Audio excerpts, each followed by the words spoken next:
बघा, आज आपण समानार्थी शब्द, 15 समानार्थी शब्द, 15 विरुद्धार्थी शब्द आणि 10 म्हणी हे आपण प्रश्न उत्तरांच्या सहाय्याने मी तुम्हाला विचारणार आहोत. असंच आपण रोज विचारतो, बरोबर आहे आपल्या क्लासमध्ये. याचा उद्देश म्हणजे तुमचे समानार्थी शब्द, विरुद्धार्थी शब्द पाठांतर झालेले पाहिजे म्हणून. ठीक आहे, रोज आपण 15 मिनिटं खर्च त्याच्यासाठीच करतो. पाढे त्याच्यासाठीच विचारले जातात की तुमचं आठवण व्हावे. सेपरेट जर सांगितलं तर कोणी 20 विद्यार्थ्यांपैकी बड्या मुश्किलनं 5 विद्यार्थी करतात, 15 विद्यार्थी मागे राहतात.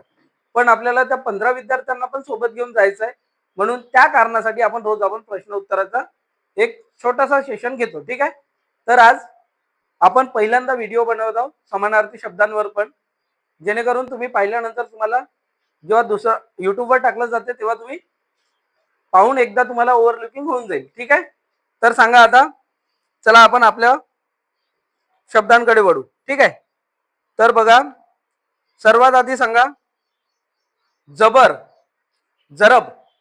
जरब या शब्दाचा समानार्थी शब्द काय? सांगा तुम्ही. दरार, दरारा. पुन्हा धाक, दहशत, वचक. समजलं?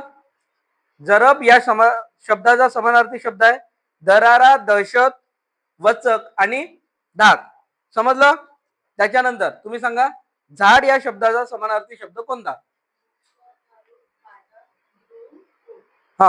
वृक्ष, तरु, पादप, द्रुम आणि रुख हे झाड या शब्दाचे समानार्थी शब्द आहे. ठीक आहे, त्याच्यानंतर तुमचा आहे झुंबड या शब्दाचा समानार्थी शब्द सांगा. गर्दी, रिग. त्याच्यानंतर थवाझुंज या शब्दाचा समानार्थी शब्द सांगा. संग्राम, लढा, संघर्ष. ठीक आहे, त्याच्यानंतर तुमचं आलं झेंडा या शब्दाचा समानार्थी शब्द सांगा. ध्वज, निशान, पताका, पताका. ठीक आहे, त्याच्यानंतर तुमचा आहे झोका या शब्दाचा समानार्थी शब्द सांगा. हिंदोळा. त्याच्यानंतर तुमचा आहे ना, सांगा टंचाई या शब्दाचे समानार्थी शब्द. कमतरता. त्याच्यानंतर तुमचा आहे ठसा या शब्दाचा समानार्थी शब्द काय? खूण. त्याच्यानंतर ठग या शब्दाचा समानार्थी शब्द सांगा. सांगा. लुटारू. त्याच्यानंतर दादा तुझा आला ठग या शब्दाचा समानार्थी शब्द कोणता? ठग, लबाड. त्याच्यानंतर नेक्स्ट ठेकेदार या शब्दाचा समानार्थी शब्द. ठेकेदार. सांग दादा. मक्तेदार. पुन्हा कंत्राटदार पण म्हणतो, बरोबर. त्याच्यानंतर नेक्स्ट डोके या शब्दाचा समानार्थी शब्द. अजून पुन्हा माथा. बघा, डोके या शब्दाचा समानार्थी शब्द आहे मस्तक, शीर आणि माथा. त्याच्यानंतर नेक्स्ट डोंगर या शब्दाचा समानार्थी शब्द कोणता? पायवाट, पर्वत. पर्वत. अजून नग. त्याच्यानंतर शैल, पुन्हा अचल. ठीक आहे, त्याच्यानंतर कोणाचं आलं नेक्स्ट डोळे या शब्दाचा समानार्थी शब्द. नयन. पुन्हा सांगत जा, सगळेजण सांगा. नेत्र. पुन्हा चक्षु, अक्ष, नयन, नेत्र आणि लोचन या हे डोळे या शब्दाच्या समानार्थी शब्द आहेत. ठीक आहे, त्याच्यानंतर नेक्स्ट डोके या शब्दाचा समानार्थी शब्द. शीर. पुन्हा मस्तक. पुन्हा शीर्ष, माता आणि मुर्धा. ठीक आहे, त्याच्यानंतर तुमचं आलं नेक्स्ट सांगा डोळा या शब्दाचा समानार्थी शब्द. नयन, लोचन, नेत्र, अक्षु आणि चक्षु. समजलं? हे झाले 15 समानार्थी शब्द. समजले ना? पाठांतर करायचं असंच रोज. त्याच्यानंतर कोणता आहे? विरुद्धार्थी शब्द. विरुद्धार्थी शब्द कुठपासून आहे?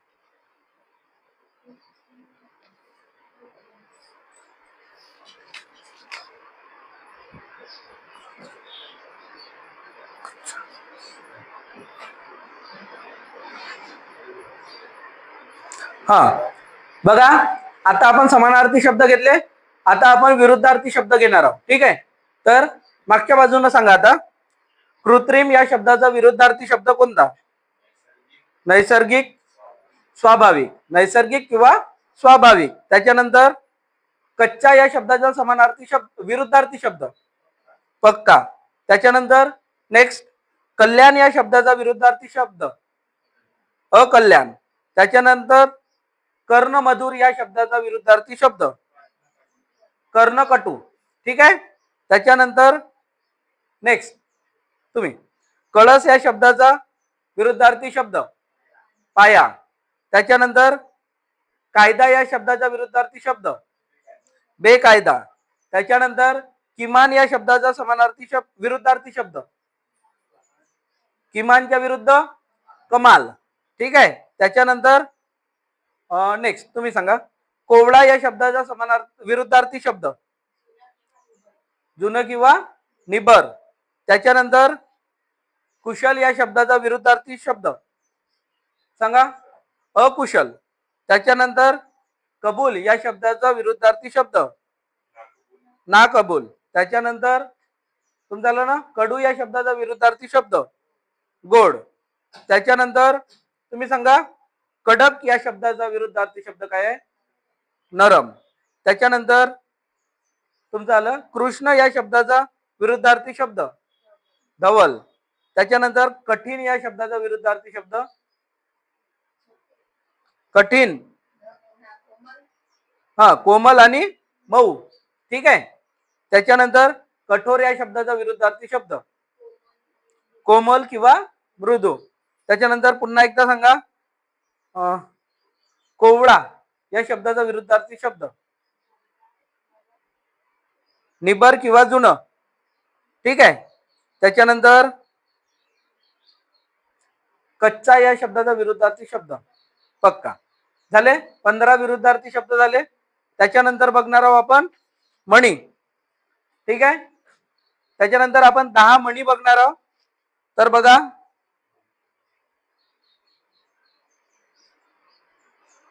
तर आता आपण मणी या घटक बघणार आहोत. 10 मणी बघणार आहोत. तर सांगा तुमचं सर्वात आधी पहिल्यापासून. ठीक आहे. ज्याचे करावे बरे ब्रॅकेटमध्ये भले तो म्हणतो माझेच खरे या म्हणीचा अर्थ काय? हा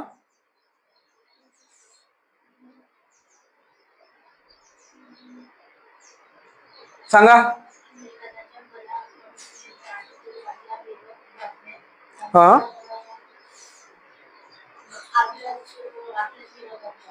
बरोबर. बघा मी सांगतो एकदा. ज्याचे करावे भले तो म्हणतो माझेच खरे या म्हणीचा अर्थ आहे एखाद्याचे भले करायला जावे तर तो त्या गोष्टीस विरोध करतो व आपलाच हेका चालवण्याचा प्रयत्न करतो. समजलं? त्याच्यानंतर दुसरा जशी देनावळ तशी धुनावळ या म्हणीचा अर्थ सांगा. हा मिळणाऱ्या मोबदल्याच्या प्रमाणात काम करणे म्हणजे जसे देनावळ तशी धुनावळ. समजलं या म्हणीचा अर्थ? त्याच्यानंतर कोणाचं आलं तुमचं? ठीक आहे. ज्याची खावी पोळी त्याची वाजवावी टाळी या म्हणीचा अर्थ सांगा. हा गुणगान गावे. बघा मी सांगतो एकदा. जो आपल्यावर उपकार करतो त्या उपकारकर्त्याचे उपकार स्मरून त्याचे गुणगान गावे. समजलं? त्याच्यानंतर जळात म्हणजे पाण्यात. ठीक आहे. पाण्यात राहून माशाशी वैर करू नये या म्हणीचा अर्थ सांगा. हा, गुड गुड. बघा, जिथे राहायचे आहे तेथील माणसाबरोबर वैरभाव ठेवू नये. समजला त्या म्हणीचा अर्थ? त्याच्यानंतर तुमचा प्रश्न. झाकली मूठ 1.25 लाखाची, या म्हणीचा अर्थ सांगा. हा, गुड. व्यंग नेहमी झाकून ठेवावे, त्याला दुसरा अर्थ आहे गुप्त ठेवण्याजोगी नेहमी झाकून ठेवणे. समजलं? त्याच्यानंतर तुमचं झालं का? नेक्स्ट तुम्ही सांगा.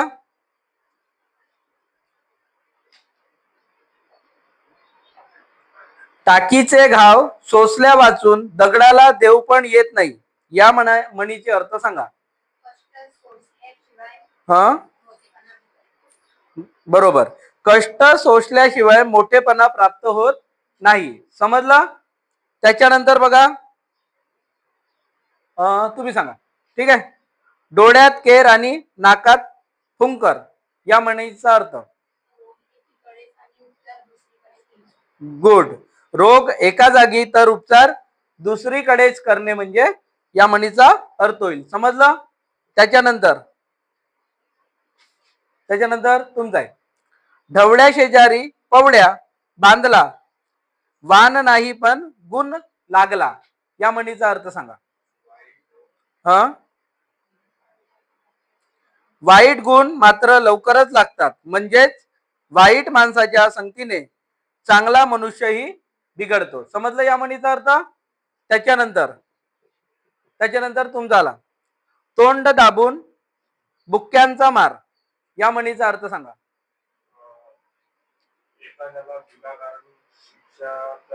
हा,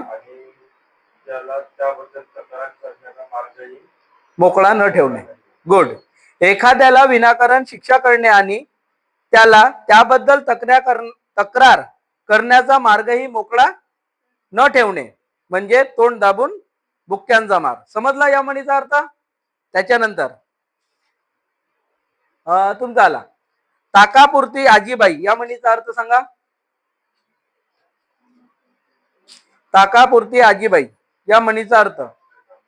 हा, सांगा दादा. गुड. आपले काम होईपर्यंत एखाद्याशी गोड बोलणे म्हणजे ताकापुरती आजीबाई. झालं? अशा प्रकारे आज आपण काय काय घेतलंय? 15 समानार्थी शब्द, 15 विरुद्धार्थी शब्द आणि 10 म्हणी. झालं? व्हिडिओ आवडल्यास लाईक करा आणि सबस्क्राईब करा. धन्यवाद. तर बघा, आता आपण मराठी व्याकरण या विषयाकडे वळत आहोत. ठीक आहे. तर बघा, सर्वात आधी मराठी व्याकरण मध्ये आपलं काय काय झालं होतं, आपण तो थोडासा काल झालेला भाग ओव्हरलुक म्हणजे रिवाइज करून घेऊ. ठीक आहे. छोट्या छोट्या शब्दात काल कोणता भाषा शिकला होता आपण? अभिजात भाषा हा नावाचा टॉपिक काल शिकला होता आपण, बरोबर? तर सांगा, अभिजात भाषा म्हणजे कोणती भाषा? एकदम प्राचीन भाषा, बरोबर? तर अभिजात भाषा म्हणजे अभिजात भाषेचा दर्जा देण्यासाठी केंद्र शासनाने काही निकष ठरवले आहेत, बरोबर? तर ते किती निकष होते? 4 निकष होते. तर पहिला निकष कोणता होता? भाषेची प्राचीनता. भाषा ही किती जुनी असली पाहिजे? 1500 ते 2500 वर्ष जुनी असली पाहिजे. बघा, ज्यांनी कालचा क्लास नसेल केला त्यांनी व्हिडिओ बघून घ्यायचा. ठीक आहे. त्याच्यानंतर दुसरा निकष कोणता होता? भाषेची मौलिकता आणि सलगता. मौलिकता म्हणजे भाषा ही मूल्यवान असली पाहिजे आणि ती जुन्या काळापासून चालत आलेली पाहिजे. समजलं? सलगता म्हणजे त्याच्यानंतर भाषिक. तिसरा कोणता होता? भाषिक आणि वाङ्मयीन परंपरेचा स्वयंभूषण. भाषिक म्हणजे भाषा आणि वाङ्मयीन म्हणजे साहित्य. साहित्यामध्ये प्राचीन काळापासून त्याचे साहित्य उपलब्ध असले पाहिजे. त्याच्यानंतर बघा, चौथा कोणता होता? सांगा लवकर. प्राचीन भाषा व तिचे आधुनिक रूप यांच्यात पडू शकणाऱ्या खंडास जोडण्यासाठी असलेले नाते म्हणजे काय? हे झाले अभिजात भाषेच्या निकषाचे निकष, ठीक आहे, केंद्र शासनाने आपल्याला ठरवून दिलेले. आता सांगा एकूण भारतात अभिजात भाषा किती किती आहेत? 11. तर सांगा 1900 किती आहे? 3 ऑक्टोबर 2024 ला अभिजात भाषा किती भाषांना अभिजात भाषेचा दर्जा देण्यात आलेला आहे? किती आल्या? 5. कोणते होते? मराठी, पाली, बंगाली, आसामी, पुन्हा प्राकृत. त्याच्यासाठी आपण ट्रिक सांगितले होते ना, बघा काय होती? आप्पा, बग, मराठी, बरोबर. अ वरून काय येत होता? आसामी, बरोबर.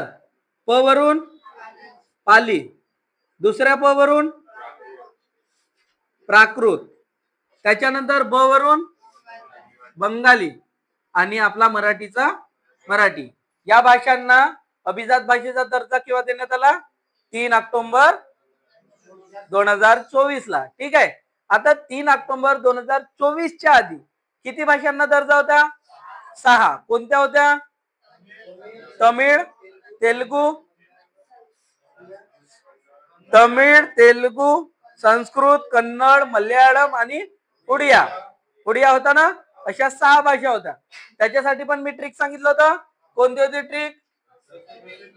तस ते कम उ, बरोबर. त वरून काय होतं? तमिळ, त्याच्यानंतर स वरून संस्कृत, ते वरून तेलुगू, त्याच्यानंतर क वरून कन्नड, त्याच्यानंतर म वरून मल्याळम,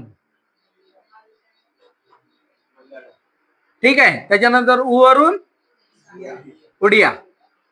अशा किती भाषांना होता? 6. तर सांगा सर्वात आधी कोणत्या भाषेला अभिजात भाषेचा दर्जा देण्यात आला?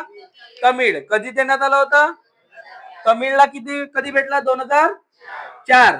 संस्कृतला 2005. त्याच्यानंतर तेलुगूला कधी मिळालं? 2008 ला मिळाला. त्याच्यानंतर काय होता? कन्नडला कधी मिळाला? 2008 लाच मिळालाय. त्याच्यानंतर कोणती होती? मल्याळमला कधी मिळाला?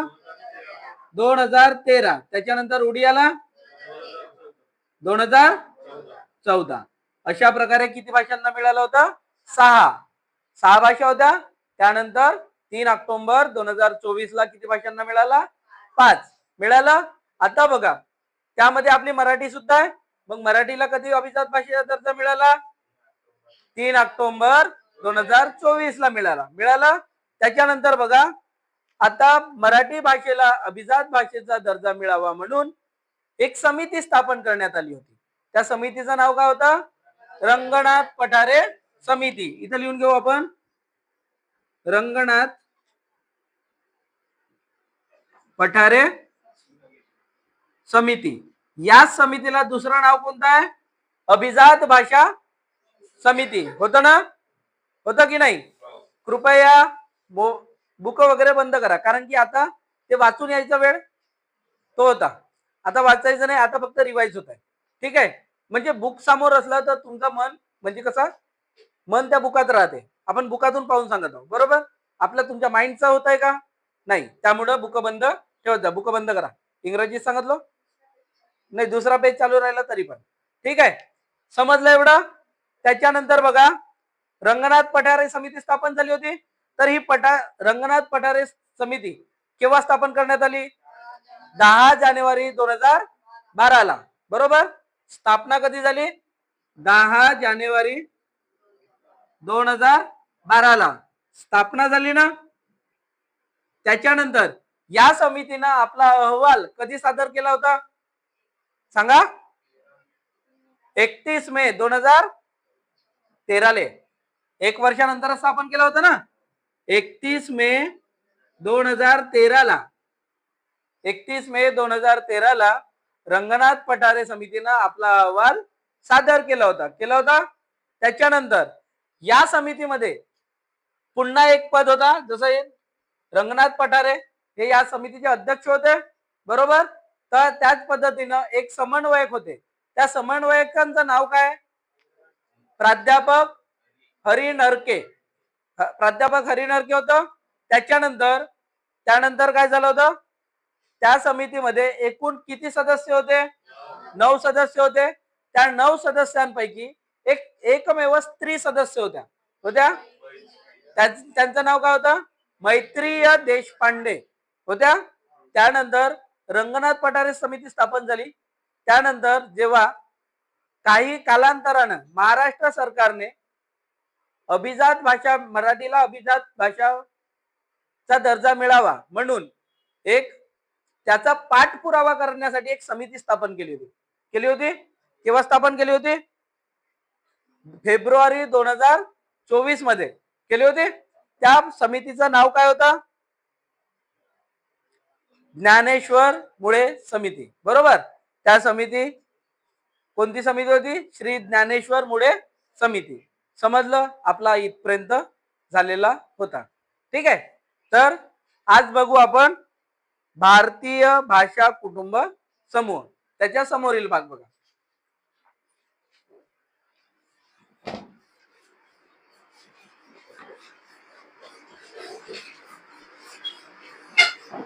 आज पेपर आहे का यांचा? एक्झाम फॉर्म भरणी चालू बघा.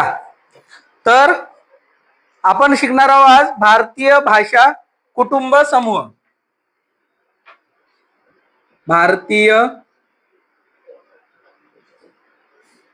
भाषा कुटुंब यालाच समूह म्हणतात. ठीक आहे. कुटुंब समूह झालं. तर बघा, भारतीय भाषेचे मुख्यतः किती गट पडतात? मुख्यतः 2 गट पडतात. ते 2 गटाचं नाव काय? एक आहे इंडो युरोपियन, त्यालाच दुसरं नाव आहे इंडो आर्यन गट. ठीक आहे. इथं एक लिहून घेऊ आपण. पहिला कोणता होता? Indo European. दुसरं नाव काय याचा? Indo Aryan. इंडो आर्यन गट झालं. त्याच्यानंतर दुसरा एक गट होता द्रविडियन. तर बघा, हे जे 2 गट होते हे मुख्यतः 2 गट आहेत. पण आपल्याला अभ्यास किती गटांचा करायचा आहे? तर 5 गटांचा करायचा आहे.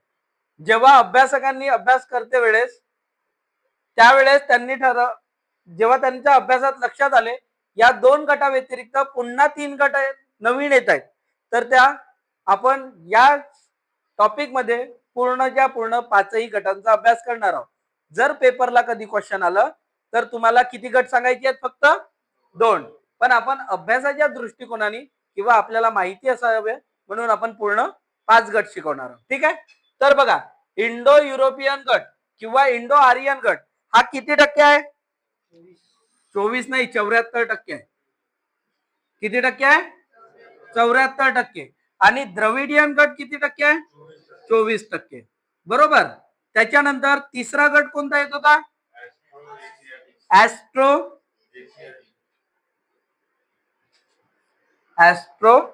एशियाटिक. याला दुसरं नाव आहे ऑस्ट्रिक.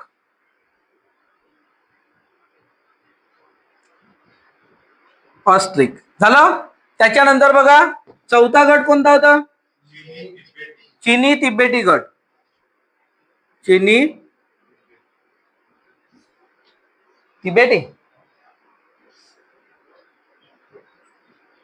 तिबेटी. यालाच दुसरं नाव आहे नागा समूह.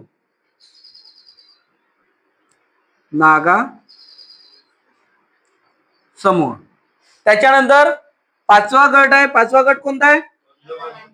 अंदमानी गट.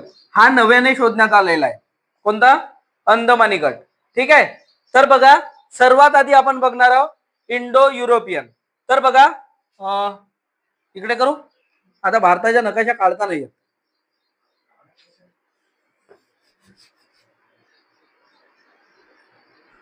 असं कसं तरी आहे ना.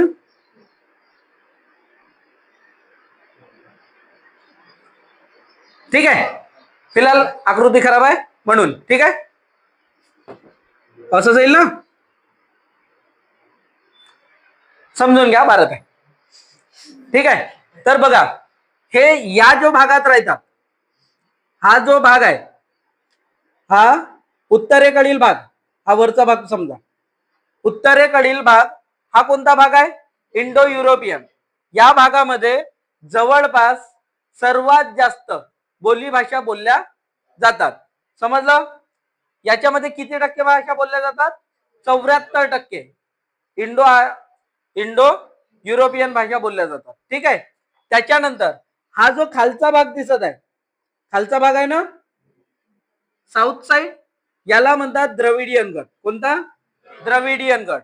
त्याच्यानंतर येते ऍस्ट्रो आशियाटिक किंवा ऑस्ट्रिक, हा गट आहे. याचा पाहू द्या. हा गट इथं बघा झारखंड वगैरे येते ना, झारखंड, छत्तीसगड इथं येते ना. या भागामध्ये ऍस्ट्रो आशियाटिक लोक राहतात. त्याच्यानंतर चिनी तिबेटी मध्ये हे जे उत्तर पूर्वचे जे राज्य आहेत पूर्वेकडील, बरोबर, हे राज्यांचा समूह इथं येते. कोणत्या याच्यात? चिनी तिबेटिया समूहामध्ये. त्याच्यानंतर अंदमान जो बेट आहे, भारतातील जो अंदमान बेट आहे, तो बेट म्हणजे अंदमानी भाषांचा बेट. ठीक आहे. तर आता बघू आपण सर्वात आधी इंडो युरोपियन. तर बघा इंडो युरोपियन हा भारतातील सर्वात मोठा भाषा समूह आहे. इकडे बघा, तिकडे नाही. ठीक आहे. इंडो युरोपियन हा सर्वात मोठा भाषा समूह आहे. यामध्ये मुख्यतः भरपूर भाषांचा समावेश होतो. त्यापैकी काही भाषा आपण बघणार आहोत. कोणत्या कोणत्या भाषा आहेत? संस्कृत, हिंदी, मराठी, पाली, गुजराती, बंगाली, उर्दू, नेपाळी, काश्मीरी, डोंगरी, पंजाबी, सिंधी, उडिया, आसामी, मैथिली, भोजपुरी, मारवाडी, गढवाली, कोकणी इत्यादी भाषांचा समूह म्हणजे इत्यादी भाषांचा समावेश कुठं होते? इंडो आर्य भाषेत किंवा इंडो युरोपियन भाषामध्ये या भाषांचा समावेश होतो. पण आता या भाषांपैकी सर्वात जास्त कोणती भाषा बोलली जाते? तर या समूहातील हिंदी भाषा सर्वाधिक जास्त बोलली जाते. सर्वाधिक जास्त कोणती भाषा बोलली जाते? बघा या भाषांमध्ये हिंदी सर्वात जास्त बोलली जाते. हिंदी सर्वात जास्त बोलली जाते, परंतु हिंदी सर्वात जास्त बोलली जाते, परंतु सर्वात प्राचीन भाषा कोणती आहे मग यांच्यामध्ये? सर्वात प्राचीन आहे, सर्वात प्राचीन भाषा कोणती आहे? संस्कृत. समजलं? सर्वात जास्त कोणती बोलली जाते? सर्वात जास्त बोलली जाते हिंदी. आणि सर्वात प्राचीन भाषा कोणती आहे? संस्कृत. समजलं? आता इंडो युरोपियन भाषा कोणत्या कोणत्या आहेत? एकदा सांगा बरं, कोणत्या कोणत्या आहेत? संस्कृत, हिंदी, संस्कृत, पुन्हा मराठी, पाली, गुजराती, बंगाली, उर्दू, काश्मीरी, डोंगरी, पंजाबी, उडिया, आसामी, मैथिली, भोजपुरी, मारवाडी, गढवाली, कोकणी इत्यादी भाषांचा इंडो युरोपियन किंवा इंडो आर्यन भाषेमध्ये समावेश होतो. समजलं आता एवढं? त्याच्यानंतर दुसरं काय आहे? द्रविडियन भाषा. बरोबर. तर आता हा एवढा भाग मिटवतो. ठीक आहे. द्रविडियन भाषा. आता द्रविडियन भाषा म्हणजे कोणत्या भाषा? ज्या भाषा साऊथ भागात बोलल्या जातात. कोणत्या भागात? साऊथ भागात. जे इकडे दक्षिण भागात ज्या बोलल्या जातात त्या भाषा कोणत्या आहेत? द्रविडियन भाषा. या भाषांचा समूह दक्षिण भारतात आढळतो. द्रविडियन भाषेचा समूह कुठे आढळतो? दक्षिण भारतामध्ये या भाषांमध्ये प्रामुख्याने कोणत्या कोणत्या भाषांचा समावेश होतो? तमिळ, तमिळनाडूची वेळ, त्याच्यानंतर कन्नड, कर्नाटकची, तेलुगू, आंध्र प्रदेश व तेलंगणाची, त्याच्यानंतर मल्याळम, केरळची आहे, इत्यादी भाषांचा समावेश होतो. समजलं? त्यानंतर या भाषा समूहातील कोणत्या? द्रविडियन भाषा समूहातील सर्वाधिक बोलली जाणारी भाषा कोणती? सर्वात जास्त बोलली जाते ते बोलली जाते कोणती आहे? तेलुगू. सर्वाधिक बोलली जाणारी भाषा कोणती आहे? तेलुगू आहे का? तमिळ आहे? नाही रे, चुकवता तुम्ही.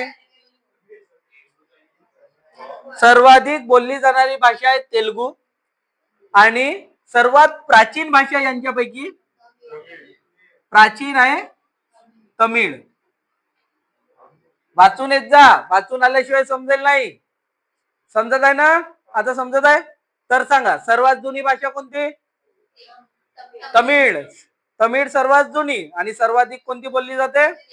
तेलुगू. समजलं द्रविडियन लँग्वेज. त्याच्यानंतर आहे ऍस्ट्रो आशियाटिक किंवा ऑस्ट्रिक भाषा. म्हणून पहा बरं, म्हणता येते का? म्हणता येते? म्हणा बरं. हा, तुम्ही म्हणा बरं. तिकडं कुठं पाहिजे? इकडं सांगा. हे इथं लिहिलंय बघा, ऍस्ट्रो आशियाटिक किंवा ऑस्ट्रिक. ठीक आहे. तर हा भाषा समूह प्रामुख्याने कोणत्या कोणत्या भागात आहे बघा? झारखंड, छत्तीसगड, ओडिसा, आसाम आणि पश्चिम बंगाल या भागात आढळतो. या भाषा समूहा संताडी, मुंडारी, खडिया, सावरा इत्यादी भाषांचा समावेश होतो. ठीक आहे. त्याच्यानंतर या समूहातील संताडी ही सर्वात मोठी भाषा आहे. कोणती भाषा मोठी आहे सर्वात जास्त? संताडी भाषा. समजलं? त्याच्यानंतर बघा, हे मिटव ना एवढा. त्याच्यानंतर येत आहे चिनी तिबेटियन किंवा नागा समूह. चिनी तिबेटियन किंवा नागा समूह या भाषा समूहातील बहुतांश भाषा भारताच्या उत्तर पूर्व भागात किंवा उत्तर पूर्व राज्यांमध्ये बोलली जाते. तर बघा, ते कोणते कोणते राज्य आहेत? अरुणाचल प्रदेश, मेघालय, मणिपूर, नागालँड आणि मिझोराम आणि त्रिपुरा. आसाम या राज्यांमध्ये चिनी तिबेटी भाषा प्रामुख्याने बोलल्या जातात. कोणत्या भाषा बोलल्या जातात? चिनी तिबेटी. भाऊ, मोबाईल मध्ये काय करताय? पहा नको इकडे, शिकवते वेळेस मग नंतर वाचायचं. ठीक आहे? नाही तर मग शिकवल्यानंतरच देत जातो तुम्हाला, तोच बरा आहे. मग लिहित जा, बरोबर ना? लिहिता वेळेस डबलही माहित होऊन जाते. त्याच्यानंतर बघा, आता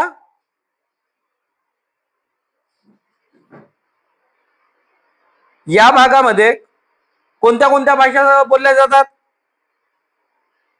नागा, मिझो, मारा, मणिपुरी, तांगखुल, त्याच्यानंतर खासी, चंबा, दपला, बोडो, तिबेटी इत्यादी भाषा चिनी तिबेटी या क्षेत्रामध्ये बोलल्या जातात. ठीक आहे.